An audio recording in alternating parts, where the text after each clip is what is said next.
Hello everybody and welcome to Stone Void. I'm Jay Phillips. Joining me as always, Don Bowie. Hey. Patrick Collins. That's me. And welcome guys to our brand new set that we have just for the channel. This is all we're doing tonight? Yep. There's not much news going on today, but at least we've got to start off in our nice new little set here. So you guys will see us here from now on instead of over at the store. Just decided to change it up a little bit since we've been here for over a year now. If you guys want to see our last video where we talk about that and a little bit of everything else, definitely check out some of our older videos. But today, since there's not a lot of news going on, we just want to go ahead and talk about the first topic, which is the topic of going first, which is why we're talking about that first. And whether or not it's better to go first or to go second. And before we really get into the depth on this topic, and since today's going to be more about playing the game and things like that than it is news and stuff that we're used to doing, which next week, hopefully we'll have spoilers starting, so definitely check out next week for that. Going first is definitely just the best. just hard not. I just want to start off with that. Now, we've had a lot of people talking about the Energize coin and being able to draw a card, and reasons why a lot of new players and a lot of people in general have been thinking that that is the reason to go first. I mean, to go second is important. What do you guys think about it, though? And all these comments that are coming up right now. When I first saw these cards, like Energize, it's just this great ability. Everyone loves it.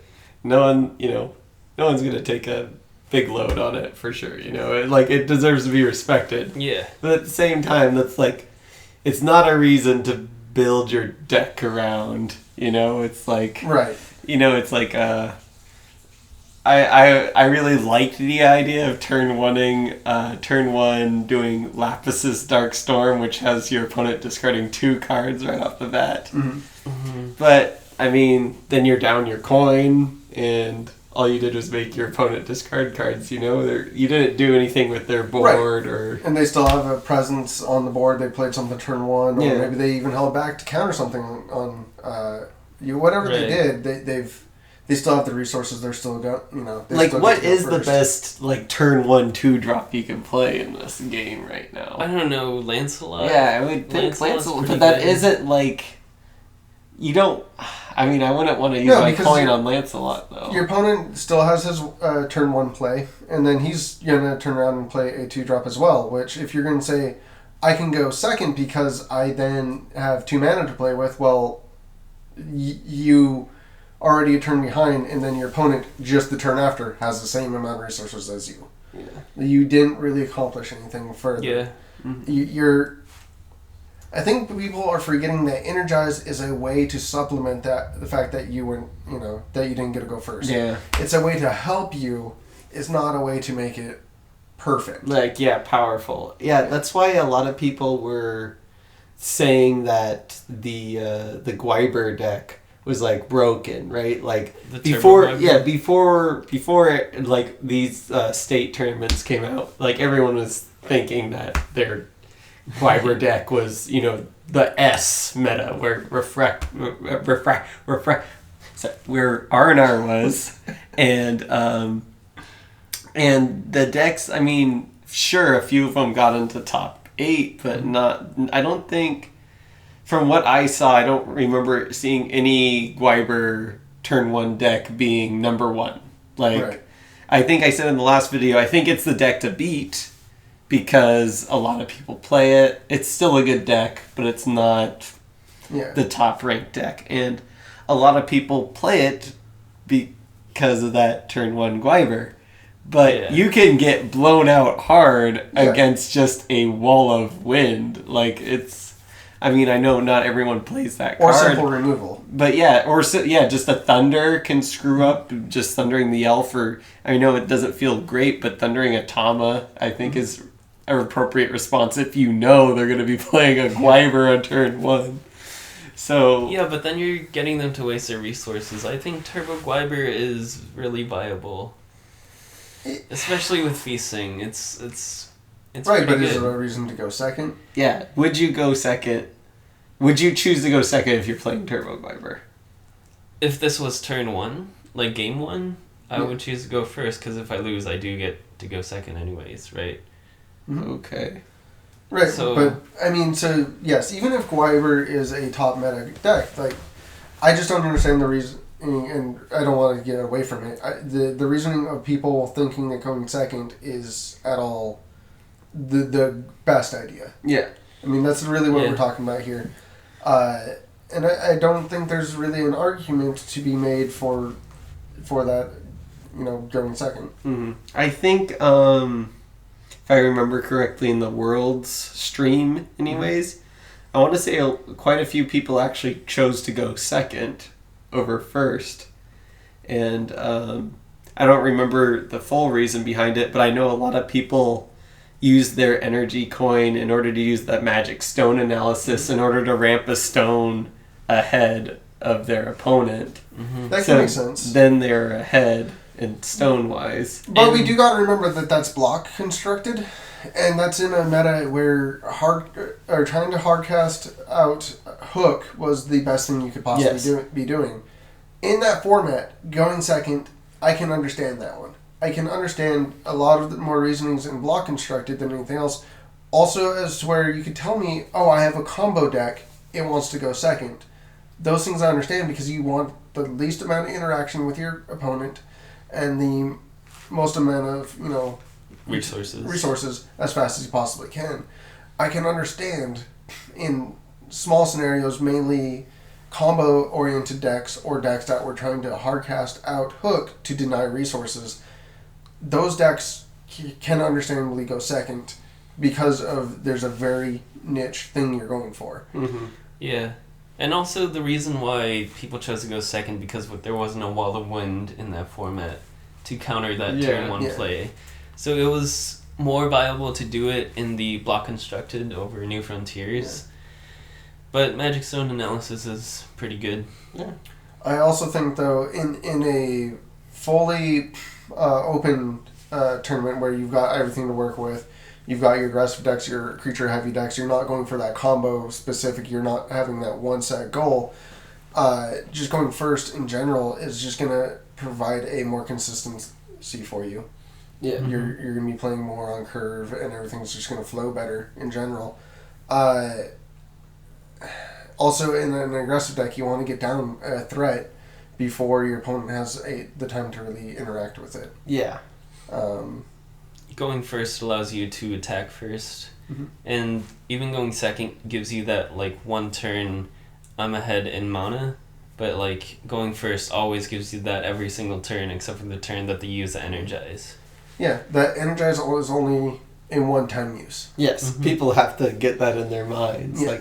I know everyone understands that, but when you hear people talk about it, it's almost as if their whole game plan revolves around that. It's always there. Yeah, that's what it feels like. I think there's a lot of hype about this token because, as I stated earlier, the Worlds tournament, I think a lot of people, took, knowledge from that. And then also probably from Hearthstone, they probably took a lot of okay, this coin really, really helps out in Hearthstone. Yeah. Maybe I'll have and it does have a great impact, but not enough to justify going second. Right. But I do agree with you on the combo-oriented things, because I think Mercurius and Mars, I would argue that they're kind of combo-oriented, because they both have that card that they synergize with. Yeah. So I think they both like the coin, at least more Mercurius than Mars, because he's a burn dude.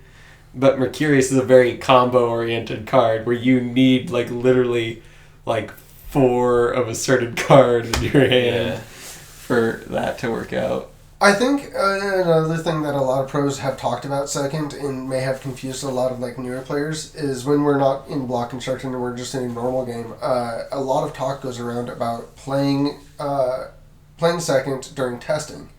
Mm-hmm. Yeah. Getting really consistent with the fact that you're going to go second a big majority of the time. Why? Because your opponent wants to go first. If you lose the flip, they're going to go first. Nobody's going to let you just, take first. There's a big point to play on the draw so that way your deck can at least show up. And yes, it's a little bit less obvious with the coin, evening up the board just a little bit. But back in older metas, there was times in Bahamut where it was such a skill test between the players. Whoever went first won because you just had that extra turn of damage. That one extra 500 points, whatever it was. Those games really came down to back, forth, and then one person, usually the first player, almost always won. Unless you messed up. It was literally your games to lose a lot of times. Mm-hmm. And the coin makes that line a little closer, allows a lot of people's mistakes to show, a lot less.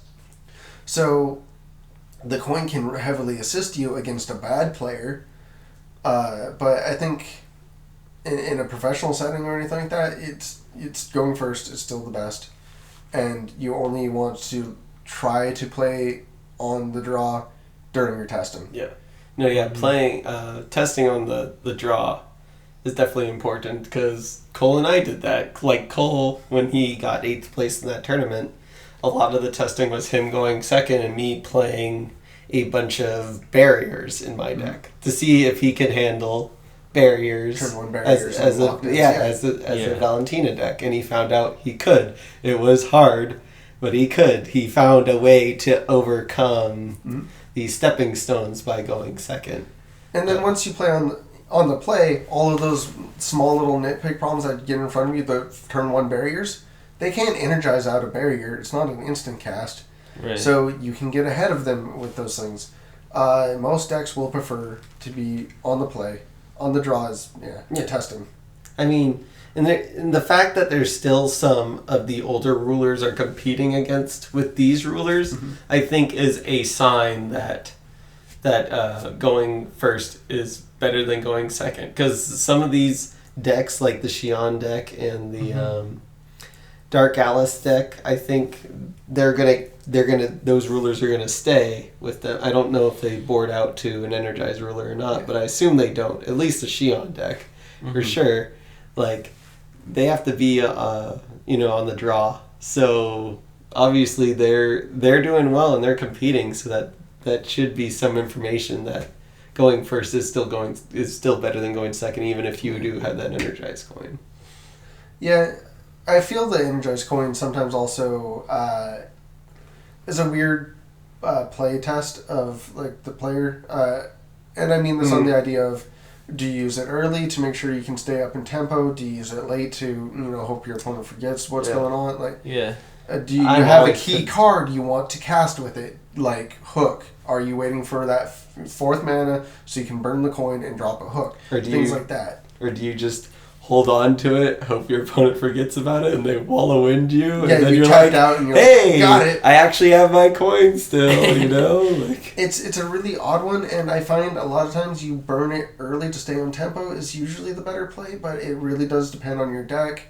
Yeah. But it's also one of those things where you don't want to rely on it. Why? Because if you only have that one turn to rely on it, you might as well learn to play without it. Yes. And enjoy it when it's there. Yeah. Yeah. No, I think we. So always go first, guys. That's the long and short of it. We've had a few people talking about it. First. Yeah, first. So we don't have much else going on in the world. Like I said, spoilers up next week. We've had a lot of talk about the movie coming up recently, which has been really awesome. I've been really excited for that. It's definitely not news, but it's worth talking about that so many players that don't know what the hell Force of Will are. So I don't even want to say players. A bunch of people. A bunch of just views on that video, a bunch of just people talking about it, people saying Cthulhu. People who are into anime, people who are into Lovecraft, and people who are just into animation are just like... Yeah, just like... baby. I saw like GameSpot featured it on one of their videos, just like it was spread all over Facebook. It had like a couple 100,000 views. It's just really exciting. It's really picking up popularity.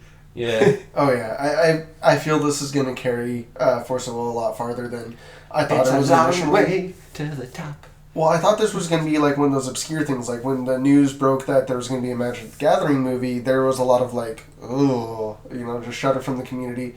And there's been no spoilers about it. There's been no leaks or anything about it. The company's been completely quiet. and it's done nothing for Magic, and I was afraid that was going to be how when they announced, they're like, Force of Will movie. And I'm like, how's that going to go? I think that happened because it's not really a Force of Will movie. I think it's part of, like, H.P. Lovecraft, modern day anime. Yeah, this has a broader, I don't know, a easier barrier of entry, I think, than, oh yeah, this character Jace, you gotta know a lot about him, and all these other things in Magic that you gotta know about. That's so true, people, I didn't think they don't know or care, but man, giant tentacle things from space, we don't even know what these things are necessarily. We don't know anything about the characters. We're excited. Other people see this, they're excited. This is just a really cool movie, it looks like. Yeah, it's just kind of its own movie. It's like they don't have to have these bounds to the world of Force of Will. Yeah, they don't have to shove. They don't have to be. It doesn't have to be Alice, right? Yeah. It's just gonna be random. And even at cool that stuff. Even at that, if they choose to put in certain Wanderers throughout the movie, those Wanderers are known iconic characters from many people's loved stories through the. My mom knows about Alice in Wonderland. Everybody knows about Alice in Wonderland. Yeah. Nobody knows who Nicol Bolas is. I mean, even more people know who Kaguya is than people know who Jace Bowlerin is. It's fairy tale. Yeah. It might not be from your culture, but people know what it is. And that's kind of strung through there. Now, however, this movie might have no iconic things in it. It might be completely fresh. And it also might be what the entire next set of Force of Will be. Well, not next set. You mean next cluster will be completely based after, which would be even more awesome to be like, you like this movie? We've got cards for it. Yeah, I think, didn't we talk about Force of Will making a Vingolf? Yeah, there's a lot of rumors that the next Vingolf will be these cards from collection of these whether they go the Vengolf route with it, which would probably be on par with, it might not be the next one. It might be like down the future one. Yeah, that would make sense. But also, even if they decided to alter the story that they've been telling, which they said they're not going back to anything else related in the next. Well, cluster. she might be like a side character, right? But it's not going to be the headline. But I mean, Wukong's getting like a movie, and he's also this like leader of a ragtag band of wanderers. Like maybe Alice joins their clan, but maybe Wukong becomes our main guy. They just steal Goku away from Dragon Ball Z. We're like, hey, we're gonna do a better job with this guy.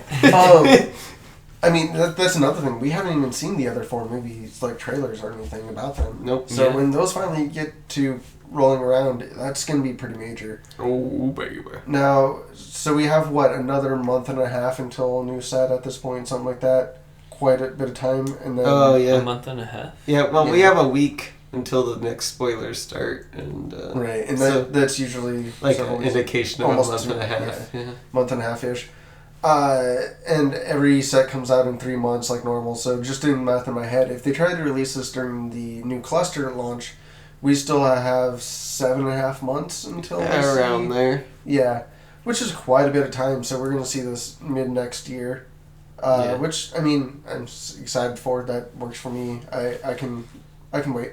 Yeah, no, I think everyone can wait. I think everyone just wants it to be good. Yeah, I think it'll be no one's really like pressuring them to get done with it. I think the only thing that people are pressuring Force of Will right now is the online client. But yes, the online client. If they would only add a search for player feature. Yeah. Which.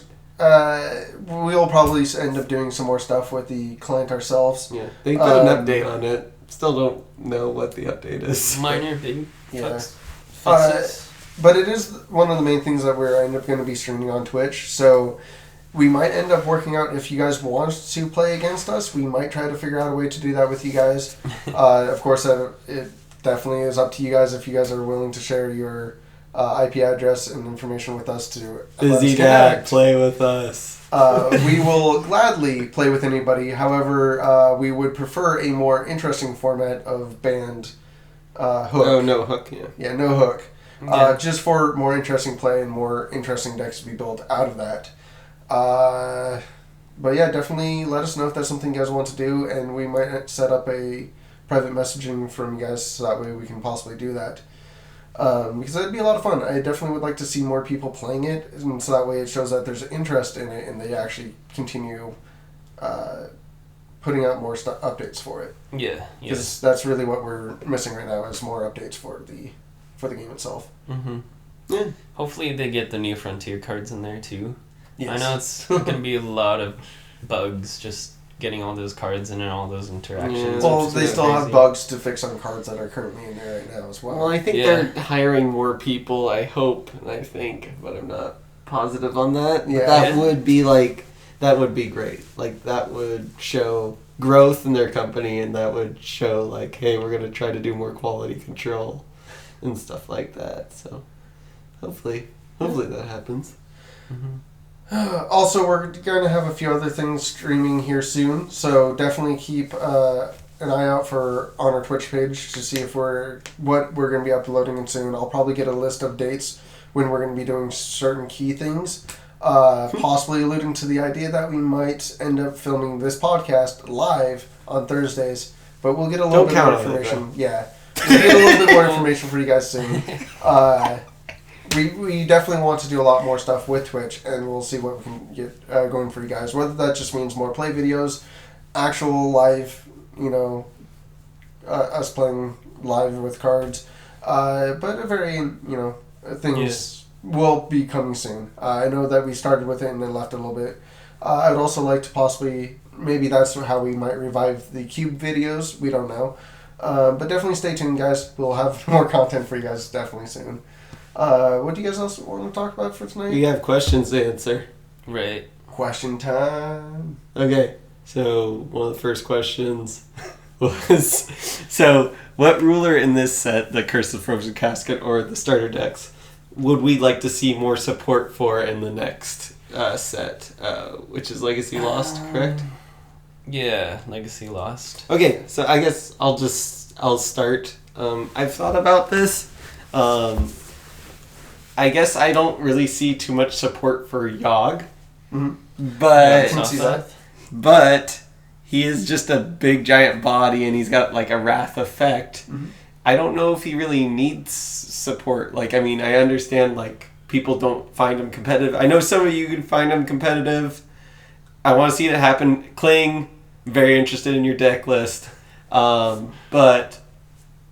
I know there's hardly any like direct support with like Yogg, but what I would like to see, and this would help Lunia too, is something that like deals with the limit counters. We only have one card right now, and it's addition and field, and when it comes into play, just add one limit counter to each Cthulhu. Yeah. It does some. Oh, it buffs Cthulhu's. Which isn't, but it's an addition. Additions are doesn't cycle. Yeah, it's it doesn't draw a card. If there was like a card that like forced you to like remove a limit counter from a permanent, destroy target resonator, do 5 damage or something fun and wacky. That'd be a cool way to see. Then use it as like a resource. Then you could like flip Yogg with like a bunch of counters on him, right? And then you could use all those counters and get them down to like the spot you want, and then board wipe on that turn. Like, I think that would be a lot of fun. Like, I don't see it being competitive, but I see that being like a really, really cool casual deck. Alternate costs for abilities are a huge crowd favorite in general. I mean, it's why I love the Moon Mana so much. Mm-hmm. I would love to see more support for some of our older rulers before we see much more support for the new rulers. Yeah, but like, we're trying to like wipe that past out. Give me more Kagi. What about those 5 like colorless cards in the front? The 5 color rulers that were like of the previous rulers, like Faria and. Okay, we're never talking. Those rulers are literally under the rug. They are the ones that need support. Yeah, they're not getting any. No one wants to play them. Yeah, let's just not even kick that one.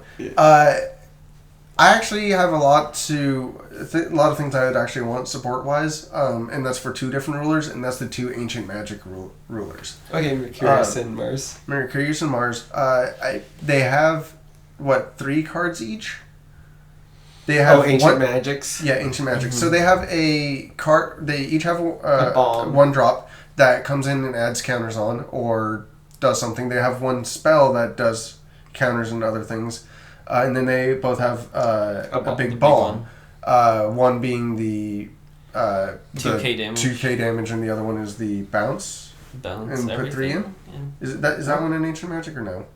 Oh yeah, bounce and put 3. Bounce and put 3 things in. That's its big time spells. Which is a very small pool to work with that. And I understand why that can inherently get broken to giving somebody free resources on an early turn. However, we do have a card that hints to a black ruler having Ancient Magic, which is Dark Moonbeam.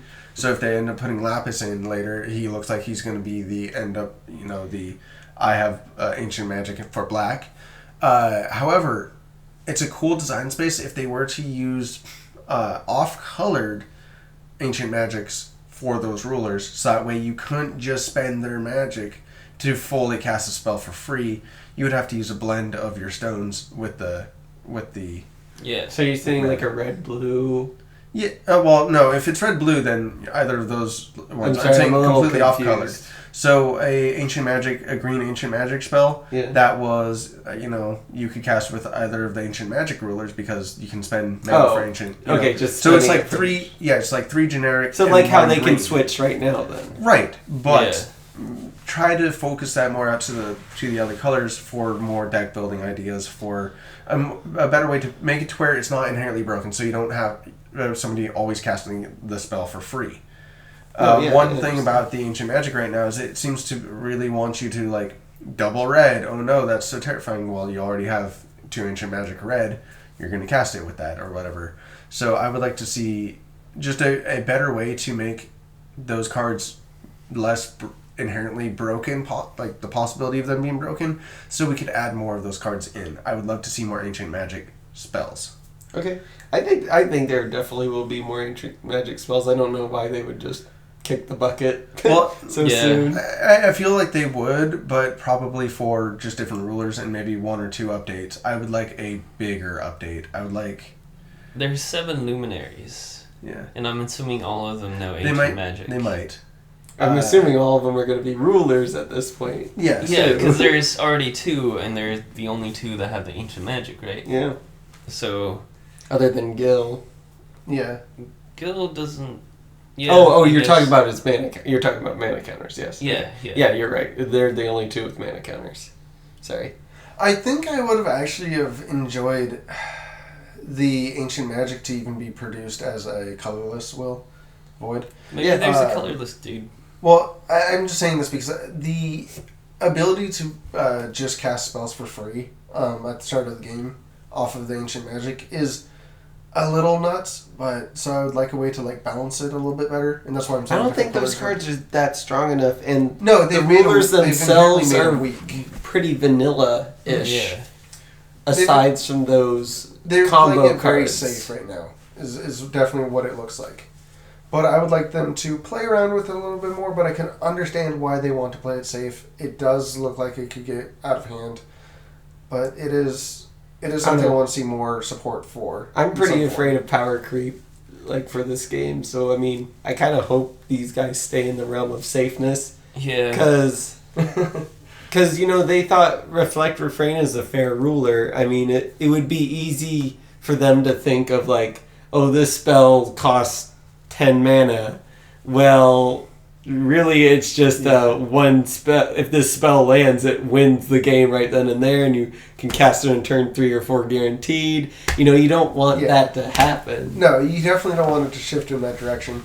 That's why I felt it was very dangerous to have cards that put counters on the Ancient Magic rulers. Right. There's very little of that. Yeah. The fact that they, if they were limited to the amount of counters they had on them for the entire game, it get much more like the coin, where you only get that resource when you want on the certain ones.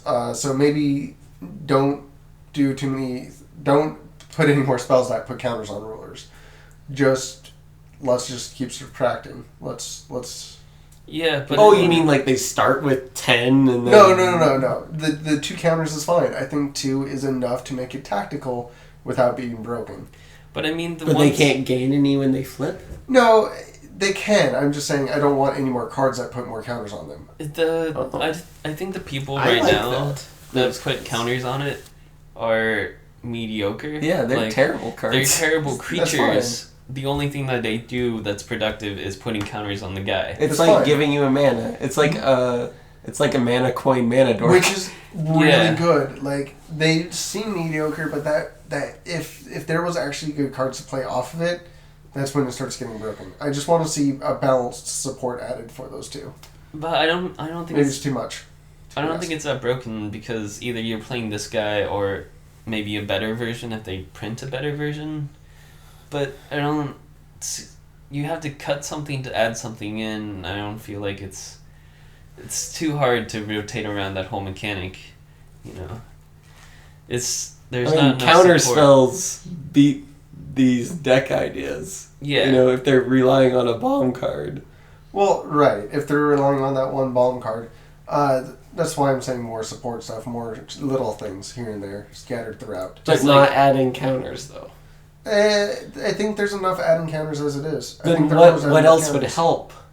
Just a better, like a 3 mana deals 800 damage. Okay, so you're saying more cost efficient ancient magics rather than just bomb spells and tiny little mana dorky. That's what I'm saying. More mid range stuff. Okay, more spread out. There is a 3. Yeah.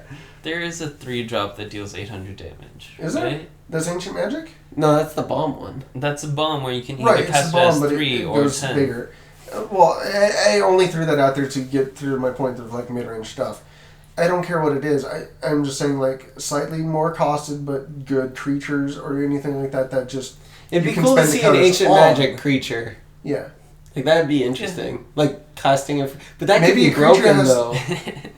That could be broken though. Maybe a creature with a mana, an ancient mana sink where you just pay that would be sick. That would be cool and too. it does something.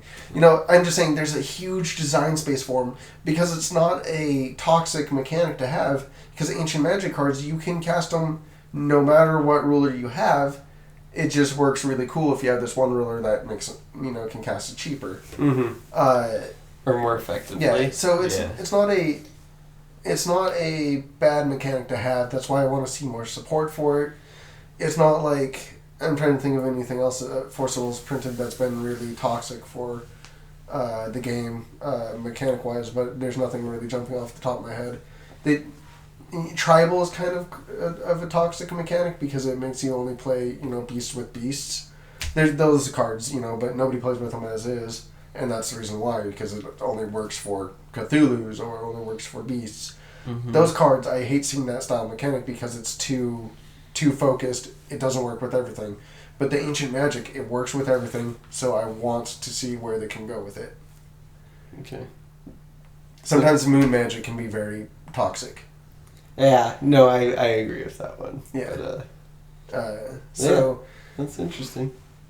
That's my opinion on what I would like to see support for. So that really drawn out explanation, guys. Now we're on to Dawn. Honestly, you guys covered it. Come on, just pick a different mechanic.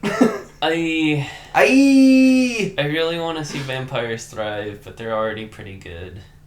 But Black Tower. Do you want to see more vampires? Do you want to see more spells that affect vampires? I do want to see more vampire tribal, even if you don't like it, like Dark Faria. I just find tribal stuff to be very I get it, and it's not that bad because they can always print more vampires, so it's always reasonable to have vampires.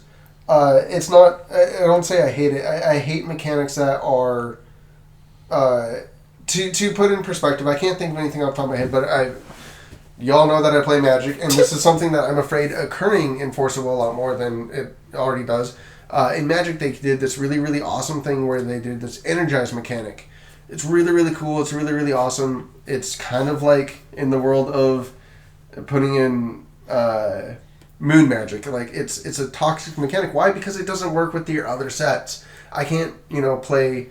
The next box I crack open doesn't work with the last box because it doesn't have Energize, or in our case, it doesn't have the Moon Mana. So you get stuck playing with these rabbits that don't play with any other decks ever because those decks don't have Moon and this deck does. So you run into these small problems. I don't like corrosive mechanics like that. My first set was Moa, and knowledge counters on the 6 sages has never come back. Never come back. And there's nothing to, quote unquote, just add generic counters. They're all the counters in this game are like a specific something counter. So even though they give you six sages in that set, those are the only guys that interact with each other. But at least those cards are stuck to just themselves. It's not like it's not producing a resource that you can't... Like, it's not just a card that only produces a resource. It uses its own resource. So in a way, that's kind of fine. As long as it itself uses the resources. When it dies, the resource is gone, so it doesn't matter anyways. It to itself, that's actually fine. You can almost think of it as a generic counter on the 6 Sage Rulers. That's why it's more like in the world of something that literally just does not work with anything else. You know, only boosting up one type of creature, only doing this one type of thing, only producing moon mana. Can't spend it for anything. Might as well be colorless. Mm-hmm. Which, you know, as long as they always continually update support for it, it's less corrosive. It's fine. The 6 Sages are a odd example of it. Like I get where you were going with that, but because they work with themselves so fine, you can literally just play the big feasting by herself, and that was okay. Yeah. When you need a second card to play her, if you needed if you needed 2 more 6 Sages to play her, or she was unplayable, that's when it would be bad. Say she entered the battlefield without a counter, and you needed somebody else to enter to trigger her. That would be corrosive. That would be unplayable in a new set. There was no new 6 Sages, but she triggers herself, so it's better. Yes, it would be nice if there's more support, but unnecessary. I don't think that's necessarily a corrosive mechanic. Okay. But you see where I'm going with that, yes. right? It literally needs cards from its own set. Mm-hmm. Which I guess the most corrosive thing that we have in Force of Will right now is Moon Mana, which has fortunately been reprinted a second time. They still need more cards for it to be, you know, continually be a thing. It was good for a while when it was just when it was just Alice Cluster. Yeah. And that was... But it's dead now because there's no new support for it. Yeah, and Dual Stones have replaced the Moon Stones. Yeah. Mm-hmm. Which is where a game like Magic made that a little bit better. Their generic mana, the waste mana and whatnot, with the little diamond, is a lot better of a mechanic because it's, you know, it's produced by normal, like, all colorless lands now. Mm-hmm. Ooh, sorry. If they made Moon Mana produced off of colorless, you know, stones, it was like, it would always produced moon and then your other color or whatever, you know. Things like that. Or Dual Lands had like that third thing. I mean, I think they already did that because there's no colorless stones in Force of Will. There's only moon and the 5 colors, right? But they haven't released it as a cycle. We haven't had the current Dual Lands don't tap for moon. Like, it's not a recurring mechanic right now. So it's only stuck in one set, making it a very corrosive mechanic. Well, it's been in 2 sets, right? Yes. But they've both been kind of lackluster. Yeah, and it's the same thing, like I said, with Tribal. Tribal is very corrosive until you reprint it enough that it's not. Mm-hmm. So you're saying, like, keywords that only work for one single set is corrosive to the game? Yeah, it's the same. So the best way I can explain this, and I gotta go to Magic for this one, guys, because it's something that can leak over to us, so it's something we should talk about, but it's the Energize mechanic. It's really, really cool mechanic, and for those of you who don't know, there's cards in Magic right now that when it enters the battlefield, it creates, or it can tap, or it can do something to create what's called energy. It sticks around, it works the same as a resource like Will and Force of Will. It's a paying mechanic. However, it's only used for other cards that ask for this Energize mechanic. So you literally can only use it with the cards that say Energize. Which means when the new set comes out, next block, or even past block, none of those cards are compatible with it. And never will be. It's a completely isolated mechanic that won't ever be able to be saved. Magic has done this a few times. And often to very broken effects.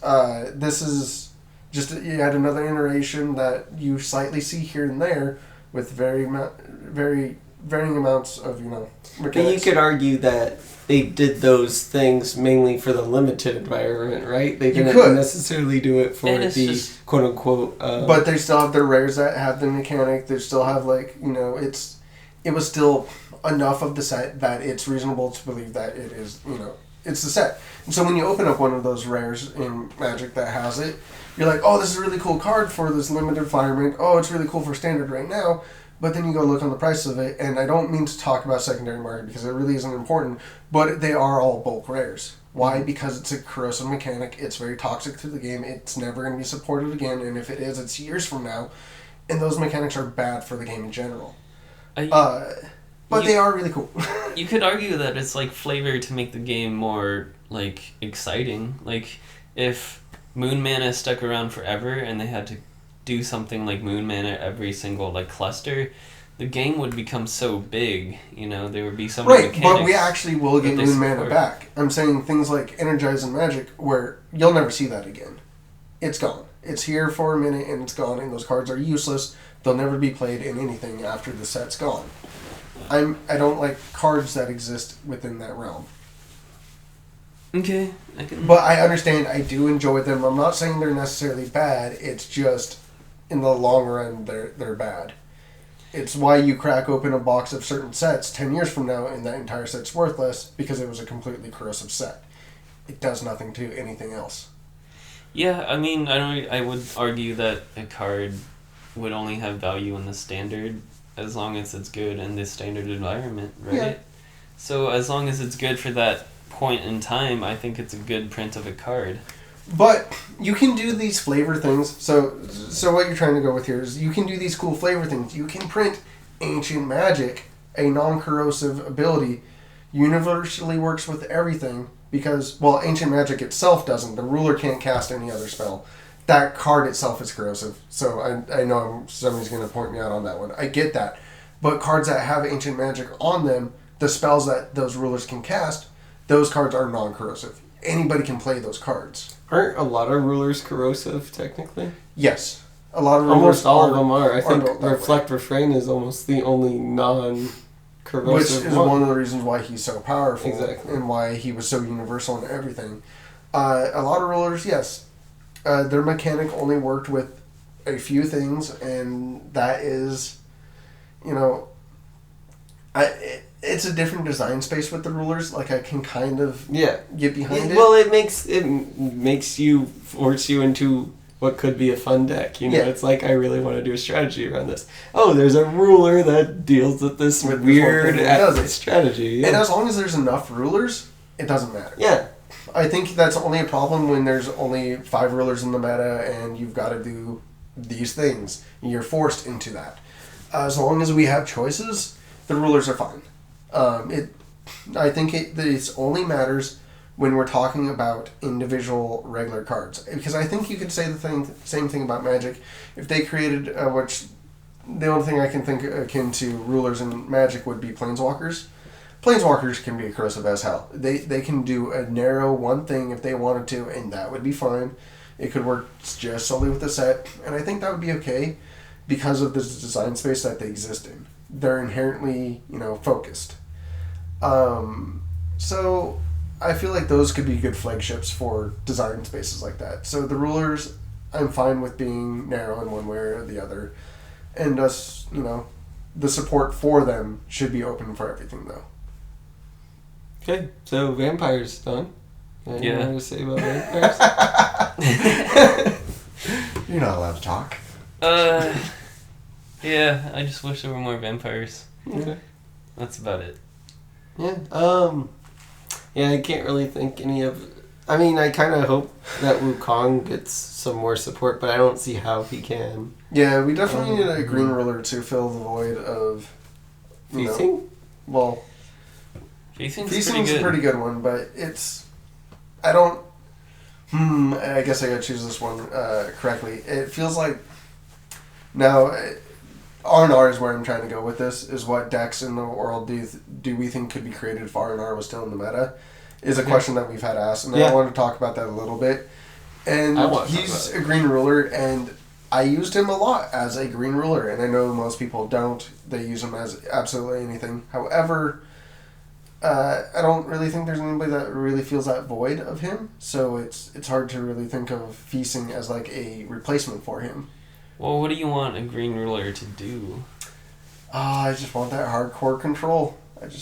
I feel Feasting is a great combo piece card. I feel Wukong is a great way to just one turn kill your opponent. Would you say like Charizard?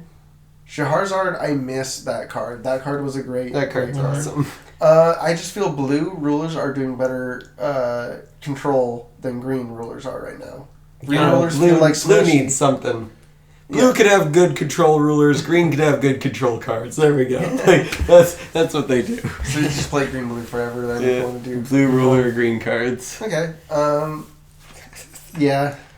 I don't know. Feasting's getting a lot of popularity right now, and it is a good card. It is, but I do feel like it's more combo oriented. It can be a little bit control-ish, but I don't know. Well, I bet we'll see a strong green ruler sometime down the line. But let's get on to that the reflector that R thing. Yeah. You guys had more of an opinion on this than I really did. It's been a while since I've looked at my R&R. I've shoved it in the cube and was like, goodbye Uber, and just let him and her rest in peace inside of my cube. Yeah. Where it's the only format where she's not banned.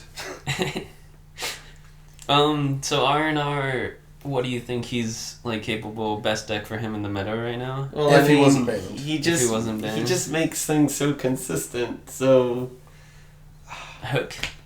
Yeah, maybe a turbo hook real deck. Hook deck might exist with him, and that would be gross. Yeah. And then it could like have counter hook too, because it could find that whatever the moon lake, prison in the lunar lake, right? Like it could just find whatever cards it wants. Yeah. People think like Shackles would be a good counter to Reflect Refrain, and just if you played Reflect Refrain at least near the end of his life, you were always playing at least 2 copies of a card that destroyed an addition already. Yeah. So you're destroying barrier, and it's not like it would be hard to add another 1 or 2, like having 4 copies of that kind of card. Especially with Heavenly Gust out. Yeah, I think Reflect Refrain got a lot stronger with these cards.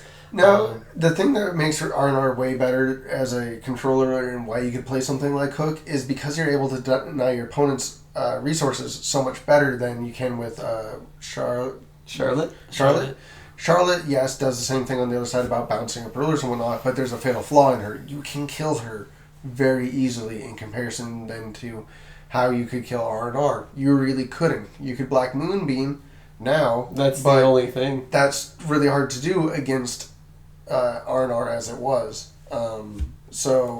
The denial of resources, then messing up your Blackstones with Hook, like doing those things, could actually manipulate you at this point. I think we could have had probably the strongest control meta ever, making R&R way more powerful than he ever was, I think, in this set. I think this was the time to ban him in this one for sure. Yeah. Because of the actual possibilities. No, yeah, Hook is definitely, like, I definitely have thought about that. Stealth would probably still be pretty dang strong. Yeah. Especially with the new discard spell that made you discard a non-resonator card from your hand. I forgot, something miss.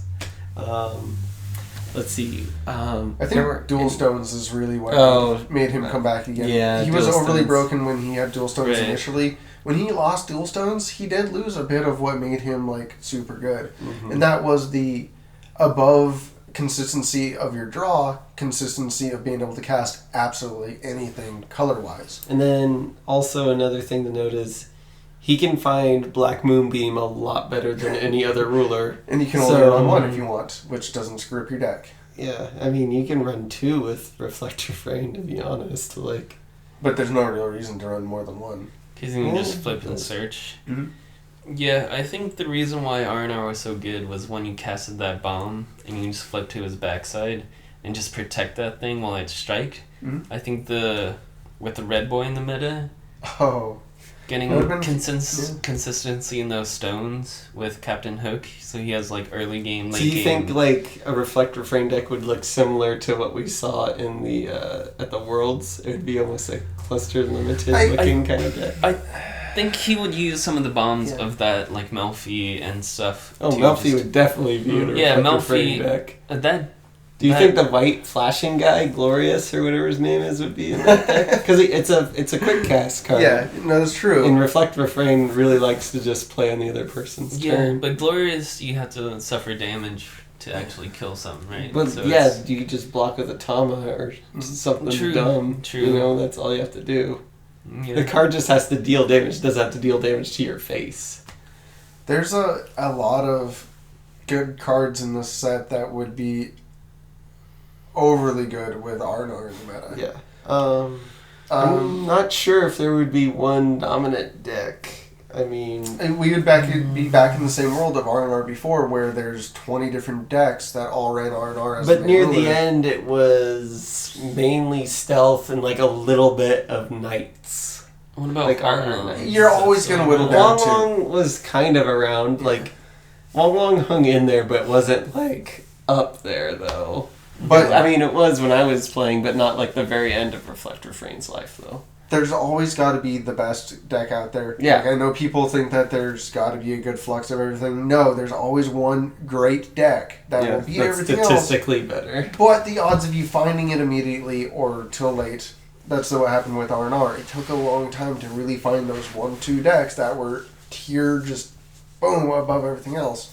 As opposed to other rulers where you're like, oh, I'm playing Blazer and all the good red stuff, and this is the best deck from day one. Yeah. There's a little bit more of a... I mean, aggro is a little easier to poke out, and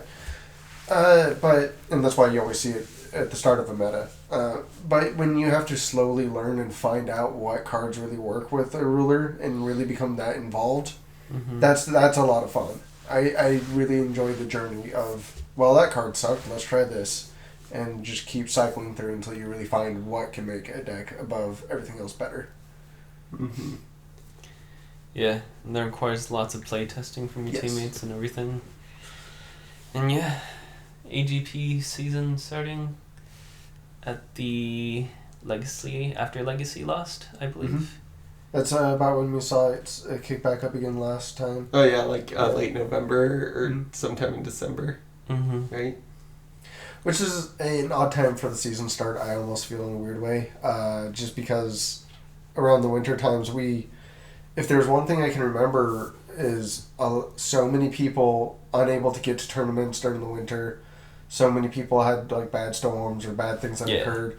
And the entire first half was nothing but really terrible TOs, setting up events or moving events the week before, changing venues, moving to entirely different states. I remember a slew of problems from TOs trying to set up events around this time in most of the mid of the U.S.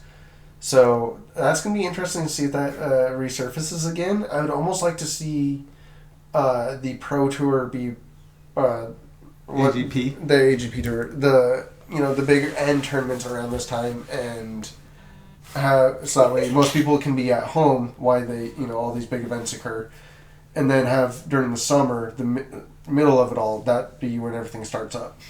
Yeah. Well, I mean, it's probably because of I would assume that Japan... Yeah, they're completely different than us. I mean, that's like a big reason why we have the huge numbers on these cards. It's like one of the first complaints a lot of people say is like, why is this in like hundreds and thousands? Why isn't it just like 1, 2, 3, 4, 5 like Magic? Well, it's because that's the Japanese way of doing things. Well, also they were demoing for a younger audience with the larger numbers. Really? That's a huge way to get in younger people is, ooh, look how big it is. I mean, it's the Yu-Gi-Oh marketing. But isn't it yen like in... So 100 yen is about $1 US. Okay. Which, I mean, you could debatably say that's 1.00 for the US and then just 100 for, yen. It's not really that different.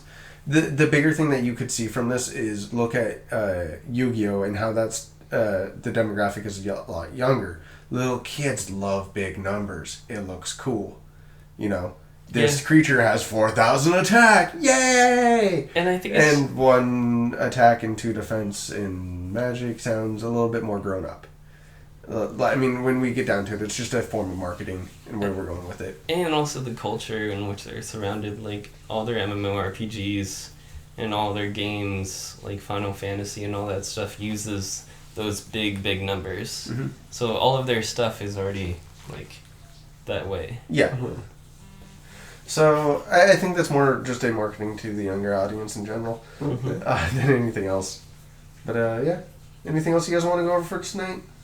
No, I think that's... I think we kind of killed our topics, personally. Yeah. So, yeah, we definitely ran through everything we wanted to today, guys. Sorry there wasn't really any news. Always go first. Next week, join us when hopefully spoilers start. If not, then we'll make up something fun to do. Either which way, guys, thank you for watching. Remember to subscribe, like on the video, all the fun things. We'll be talking down in the comments about all the other things that's going on throughout the week. Mm-hmm. So definitely hit us up there. We always try to respond to as many people as possible. We'll definitely check out our Twitch link because we're going to be doing some more stuff on that soon. I can't think of anything else to hit up. So, guys, so thank you for watching. I'm Jay Phillips, joined as always by Dumbuy and Patrick Collins. Later, guys.